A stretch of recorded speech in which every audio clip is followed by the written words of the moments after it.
ঢাকা শহরে সবাই জানে মির্জা আব্বাস চাঁদাবাজ। ওই বুটটা হলো মির্জা আব্বাস, এটা হাওয়ার মধ্যে থাকে আর একটা সন্ত্রাসী বাহিনী পালে।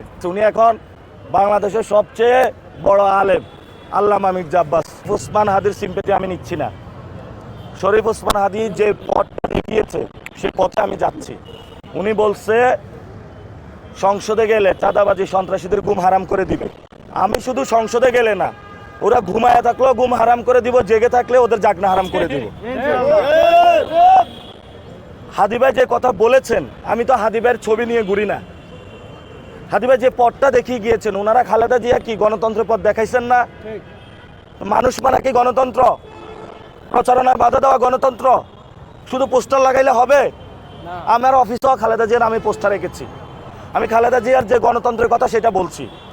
এর জন্য কাজ করতে হবে। উনি কি বলে গিয়েছেন সেটা অ্যাকশনে প্রুভ করতে হবে, শুধু পোস্টার ছবি ব্যানারে লাগাইলে হবে না। ঢাকা শহরে সবাই জানে মির্জা আব্বাস চাঁদাবাজ। যুব দল, ছাত্র দল, এই মার্কেট থেকে কে টাকা তোলে? এটা কি ভূতে তুলে? পরিবহন সেক্টর থেকে টাকা তোলে কে? ভূতে তোলে নাকি শেখ হাসিনা তোলে? ঢাকা মেডিকেল থেকে টাকা তোলে কে? তোলে ভূতে তুলে?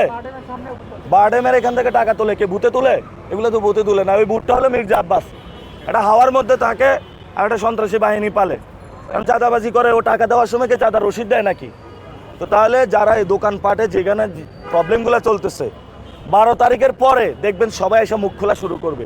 প্রমাণ নিয়ে শেষ করতে পারবেন না, অনেক প্রমাণ আসতেছে।